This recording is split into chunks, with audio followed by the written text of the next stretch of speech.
మధ్యలో సార్ వచ్చాడు, తర్వాత చిన్నోడు అయిపోయాడు వాడు. సో చాలా అందంగా ఉన్నది కాన్సెప్ట్. ఎవరి కాన్సెప్ట్ ఇది? సిగ్గుపడక చిత్ర, మా మమ్మీది. అందుకేనా అలా ఆలోచించావు? ఈ రోజు చూడడానికే నేను ఇంకా బతుకున్నాను. అబ్బాబ్బా, నా భూతే నా భవిష్యత్తు. Okay, that was amazing, fantastic. Meena అంటే కోసం గట్టిగా ఒకసారి చెప్పండి. ఎంతో అర్థమైన కాన్సెప్ట్. సో కొరియోగ్రఫీ ఎవరు చేశారు? అందరూ కలిసి చేశారంటే శ్రావణి హెడ్ మాస్టర్లో ఉంటుంది, ఎప్పుడు చదువుతూనే ఉంటుంది. ఆ కళ్ళు చూడు అద్దాలు ఒకటి పెట్టుకునేసి. లైబ్రరీకి నేను ఎప్పుడో ఒకప్పుడు వెళ్తాను, కానీ ఆమె మాత్రం 24 గంటల సేపు ఫుల్ టైం లైబ్రరీ స్టే. ఆమె అసలు ఇంటికి ఎందుకు రెంట్ పే చేస్తుంది నాకు ఇంకా డౌట్ అది. ఓకే, సో ఆమె అక్కడ ఉంటుంది, ఇంకా మిగతా వాళ్ళు వాటర్ రూమ్లో ఉంటారు. ఎలా కొలాబరేషన్ ఎలా జరిగింది?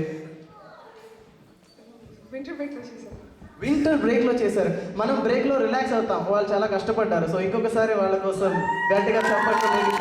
Thank you very much. నేర్చుకోమ్మా, నువ్వు వింటర్ బ్రేక్లో పప్పనందిని హాయిగా కూర్చుంటావు. వీళ్ళు చూడు ఎంత కష్టపడుతున్నారు. టైం యూస్ చేసి